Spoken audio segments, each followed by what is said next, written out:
السلام علیکم ورحمۃ اللہ وبرکاتہ۔ ناظرین مکرم، آج کی ویڈیو میں ہم ایک ایسا واقعہ بیان کر رہے ہیں کہ جس کو آپ اگر مکمل پڑھ لیتے ہیں تو آپ کی آنکھیں نم اور ایمان تازہ ہو جائے گا۔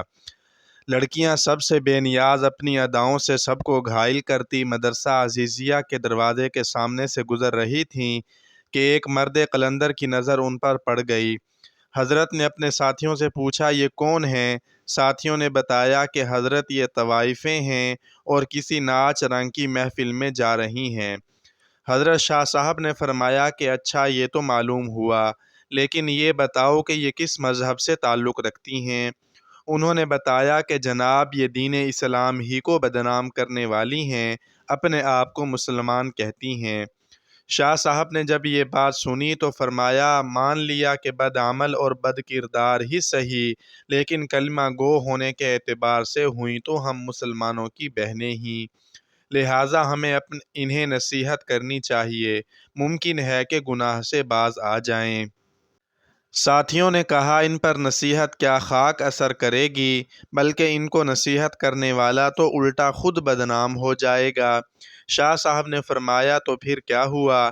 میں تو یہ فریضہ ادا کر کے رہوں گا، خواہ کوئی کچھ سمجھے۔ ساتھیوں نے عرض کیا، حضرت، آپ کا ان کے پاس جانا قرین مصلحت نہیں ہے۔ آپ کو پتہ ہے کہ شہر کے چاروں طرف آپ کے مذہبی مخالفین ہیں، جو آپ کو بدنام کرنے کا کوئی موقع نہیں چھوڑتے۔ آپ نے فرمایا، مجھے ذرا بھر پرواہ نہیں، میں انہیں ضرور نصیحت کرنے جاؤں گا۔ اس عزم صمیم کے بعد آپ تبلیغ حق اور اصلاح کا عزم صادق لے کر گھر میں تشریف لائے، درویشانہ لباس زیب تن کیا اور تنے تنہا نائکا کی حویلی کے دروازے پر پہنچ گئے اور صدا لگائی، اللہ والیو، دروازہ کھولو اور فقیر کی صدا سنو۔ آپ کی آواز سن کر چند لڑکیاں آئیں، انہوں نے دروازہ کھولا تو دیکھا باہر درویش صورت بزرگ کھڑا ہے۔ انہوں نے سمجھا کہ یہ کوئی گداگر فقیر ہے، سو انہوں نے چند روپے لا کر تھما دیے، لیکن اس نے اندر جانے کا اصرار کیا اور پھر اندر چلے گئے۔ شاہ صاحب نے دیکھا کہ چاروں طرف شمع اور قندیلیں روشن ہیں، طوائفیں طبلے اور ڈھولک کی تھاپ پر تھرک رہی ہیں، ان کی پازیبوں اور گھنگروں کی جھنگار نے عجیب سما باندھ رکھا ہے۔ جو ہی نائکا کی نگاہ اس فقیر بے نوا پر پڑی، اس پر ہیبت طاری ہو گئی۔ وہ جانتی تھی کہ اس کے سامنے فقیرانہ لباس میں گداگر نہیں بلکہ شاہ اسماعیل کھڑے ہیں، وہ جو حضرت شاہ ولی اللہ محدث دہلوی کے پوتے اور شاہ عبدالعزیز، شاہ رفیع الدین اور شاہ عبدالقادر کے بھتیجے اور شاہ اسحاق کے بیٹے ہیں۔ نائکا تیزی سے اپنی نشست سے اٹھی اور احترام کے ساتھ ان کے سامنے جا کھڑی ہوئی، بڑے ادب سے عرض کیا، حضرت، آپ نے ہم سیاہ کاروں کے پاس آنے کی زحمت کیوں کی؟ آپ نے پیغام بھیج دیا ہوتا تو ہم آپ کی خدمت میں حاضر ہو جاتی۔ آپ نے آنکھیں بند کیے بغیر نامحرم سے کہا، بڑی بی، تم نے ساری زندگی لوگوں کو راگ و سرور سنایا ہے، آج ذرا کچھ دیر ہم فقیروں کی صدا بھی سن لو۔ جی سنائیے، ہم مکمل توجہ کے ساتھ آپ کا بیان سنیں گی۔ یہ کہہ کر اس نے تمام طوائفوں کو پازیبیں اتارنے اور طبلے ڈھولکیاں بند کر کے وعظ سننے کا حکم دے دیا۔ وہ ہماتن گوش ہو کر بیٹھ گئیں۔ شاہ اسماعیل رحمہ اللہ نے سورۃ التین تلاوت فرمائی۔ آپ کی تلاوت اس قدر وجد آفریں اور پرسوز تھی کہ طوائفیں بے خود ہو گئیں۔ اس کے بعد آپ نے آیات مبارکہ کا دل نشین رواں ترجمہ کر کے بیان شروع کر دیا۔ ان کا یہ خطاب زبان کا کانوں سے خطاب نہ تھا، بلکہ یہ دل کا دلوں سے اور روح کا روحوں سے خطاب تھا۔ یہ خطاب دراصل اس الہام ربانی کا کرشمہ تھا جو شاہ صاحب رحمہ اللہ جیسے مخلص درد مندوں اور امت مسلمہ کے حقیقی خیر خواہوں کے دلوں پر اترتا ہے۔ جب طوائفوں نے شاہ صاحب کے دل نشیں انداز میں سورت کی تشریح سنی تو ان پر لرزہ طاری ہو گیا، روتے روتے ان کی ہچکیاں بندھ گئیں۔ شاہ صاحب نے جب ان کی آنکھوں میں آنسوؤں کی جھریاں دیکھیں تو انہوں نے بیان کا رخ توبہ کی طرف موڑ دیا اور بتایا کہ جو کوئی گناہ کر بیٹھے تو اللہ سے اس کی معافی مانگ لے تو اللہ بڑا رحیم ہے، وہ معاف بھی کر دیتا ہے، بلکہ اسے تو اپنے گناہ گار اور سیاہ کار بندوں کی توبہ سے بے حد خوشی ہوتی ہے۔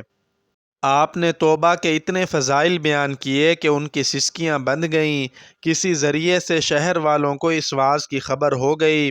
وہ دوڑے دوڑے آئے اور مکانوں کی چھتوں، دیواروں، چوکوں اور گلیوں میں کھڑے ہو کر واز سننے لگے۔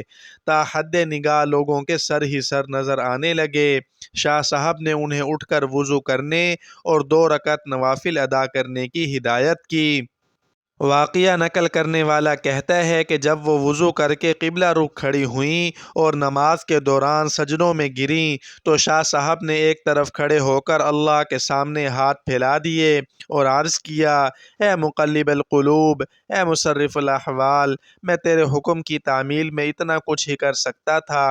یہ سجدوں میں پڑی ہیں تو ان کے دلوں کو پاک کر دے، گناہوں کو معاف کر دے اور انہیں آبرومند بنا دے۔ تیرے لیے کچھ مشکل نہیں، ورنہ تجھ پر کسی کا زور نہیں۔ میری فریاد تو یہ ہے کہ انہیں ہدایت عطا فرما، انہیں نیک بندیوں میں شامل فرما۔ ادھر شاہ صاحب کی دعا ختم ہوئی اور ادھر ان کی نماز۔ وہ اس حال میں اٹھیں کہ دل پاک ہو چکے تھے۔ اب شاہ صاحب نے عفت مآب زندگی کی برکات اور نکاح کی فضیلت بیان کرنی شروع کر دی اور اس موضوع کو اس قدر خوش اسلوبی سے بیان کیا کہ تمام طوائفیں گناہ کی زندگی پر کف افسوس ملنے لگیں اور نکاح پر راضی ہو گئیں۔ چنانچہ ان میں سے جوان عورتوں نے نکاح کرا لیے اور ادھیڑ عمر والیوں نے گھروں میں بیٹھ کر محنت مزدوری سے گزارا شروع کر دیا۔ کہتے ہیں کہ ان میں سے سب سے زیادہ خوبصورت موتی نامی خاتون کو جب اس کے سابقہ جاننے والوں نے شریفانہ حالت اور سادہ لباس میں مجاہدین کے گھوڑوں کے لیے ہاتھ والی چکی پر دال پیستے دیکھا تو پوچھا: وہ زندگی بہتر تھی جس میں تو ریشم و حریر کے ملبوسات میں شاندار لگتی اور تجھ پر سیم و زر نشاور ہوتے تھے، یا یہ زندگی بہتر ہے جس میں تیرے ہاتھوں پر چھالے پڑے ہوئے ہیں؟ کہنے لگی: اللہ کی قسم، مجھے گناہ کی زندگی میں کبھی اتنا لطف نہ آیا جتنا مجاہدین کے لیے چکی پر دال دلتے وقت ہاتھوں میں ابھرنے والے چھالوں میں کانٹے چبھو کر پانی نکالنے کا مزہ آتا ہے۔